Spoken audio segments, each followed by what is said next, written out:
कहता हूँ सुधर जाओ, हकीकत को समझो, हकीकत को। अब्बू, आज के जमाने में हकीकत सिर्फ पैसा है, और उसे हासिल करने के लिए अगर कुछ पल के लिए अपने आप को बिछाना पड़े तो कौन सी बड़ी बात है। और इज्जत, पेशाब करने की जगह को इज्जत समझते हैं आप? गलत सोचते हैं आप। आलीशान बिल्डिंगों में आलीशान फ्लैट, ये इज्जत है। उन फ्लैट्स में टीवी, फ्रिज, एसी, ये इज्जत है। क्रेडिट कार्ड, मोबाइल, डिजाइनर जूते, ज्वेलरीज, ये इज्जत है जो आप हमें कभी नहीं दे सकते। ये रातों रात अमीर बनने के चक्कर में तुम अपना आपा और इज्जत कहीं दूर छोड़ा है हो। अरे सब तेरी वजह से हुआ।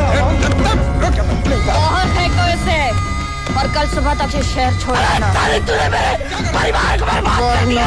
मतलब क्या करेगी? अरे साली तू क्या करेगी?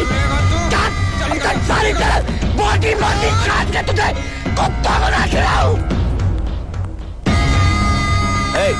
सागर हुसैन तेरा नाम है ना? साला अपनी बेटियों पे रेप करता है। चले गए चल। फिर वही हुआ जो होना चाहिए था। सागर हुसैन नहीं, एक बाप चुप हो गया। उसने अपने आप को तकदीर के हवाले कर दिया, क्योंकि सारे समाज की नफरत भरी निगाहें उसकी तरफ थीं, मगर समाज की हमदर्दियां उसकी बेटियों की तरफ थीं, और वो उन्हें समाजी तौर पर बेसहारा नहीं करना चाहता था। मगर अचानक एक अनहोनी हो गई। बानो की मौत हो गई। एक दूरअंदेश बाप बेचैन हो गया। उसने सोचा कि अगर मैं अब भी खामोश रहा तो मुजरिमों के हौसले और बुलंद हो जाएंगे, और कहीं ऐसा ना हो कि मेरी बाकी दो बेटियों का अंजाम भी बानो जैसे ही हो जाए। रही बात बानो की मौत की, तो योर ऑनर, बानो एक बहुत ही अहम विटनेस थी। ऐसा अंदाजा है कि वो बाप के साथ हुई नाइंसाफियों पर शर्मिंदा थी, और आहिस्ता आहिस्ता बाप की तरफ झुकने लगी थी।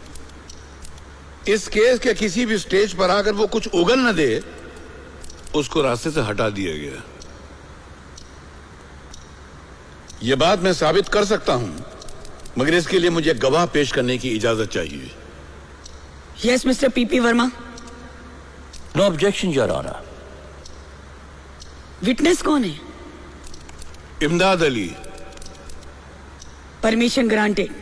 लेकिन मैं उससे पहले एक दरख्वास्त करना चाहूंगा अदालत से कि मिस्टर आमरे, सबीना बेगम और उनकी दोनों बेटियों को टिल हियरिंग पुलिस कस्टडी में रखा जाए। क्यों?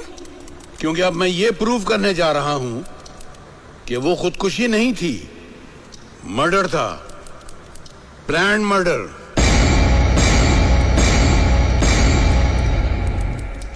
और मैं नहीं चाहता हूं कि इनमें से किसी का भी हशर बानो जैसा हो।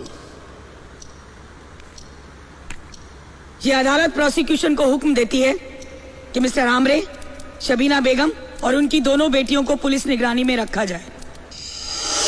इमदाद अली साहब, आपका पूरा नाम क्या है? जी, इमदाद अली वल्द गुलाम अली। जी। आप ये मुल्जिम सागर हुसैन को कब से जानते हैं? लखनऊ से। ये मेरे बचपन का दोस्त है। मैं और सागर हुसैन बचपन से खेल कूद कर बड़े हुए हैं। पहले मैं मुंबई चला आया था, बाद में इसने मुझसे कांटेक्ट किया काम के लिए, तो मैंने बिला झिझक उसे यहाँ बुला लिया। अच्छा, मतलब आपका और सागर हुसैन का बहुत लंबा साथ रहा है। आपने अपनी जिंदगी में किसी भी बातचीत में, ताल्लुकात में सागर हुसैन को कैसा पाया? जैसा एक शरीफ आदमी को होना चाहिए वकील साहब। मगर सागर हुसैन पर तो अपनी 3 सगी बेटियों के बलात्कार का इल्जाम है। आपकी दानिश से वो ऐसा बेहुदा और गंदा काम कर सकता है? वकील साहब, कोई मुझसे जलते हुए तवे पर भी बैठकर कहे ना, तब भी मैं इस बात पे यकीन नहीं कर सकता। अच्छा, सागर हुसैन की बड़ी बेटी बानो, उससे आखिरी मिलने वाले आप ही थे? जी। अदालत ये जानना चाहेगी कि आप उससे मिलने क्यों गए थे? पैसा नहीं होने की वजह से आपने ही केस से हाथ खींच लिया था वकील साहब। सागर हुसैन मेरा दोस्त परेशान हो गया था। एक दिन उसने मुझे बुलाकर कहा कि मेरे डिपॉजिट के पैसे मकान मालिक के पास पड़े हैं, अब उस खोली में कोई रहता नहीं है, लिहाजा तुम मकान मालिक के पास जाओ और डिपॉजिट के पैसे लाकर वकील साहब को दो ताकि वो मेरे केस में दिलचस्पी ले। मैं मकान मालिक के पास गया। डिपॉजिट के पैसे मांगे तो उसने पैसे देने से साफ मना कर दिया। कहा सबीना बेगम ने उससे कहा है कि डिपॉजिट के पैसे किसी को नहीं दिए जाएं। उस दिन सबीना बेगम और आमरे किसी काम से अदालत में रुक गए थे। मैं बाहर निकला तो वहां बानो खड़ी थी।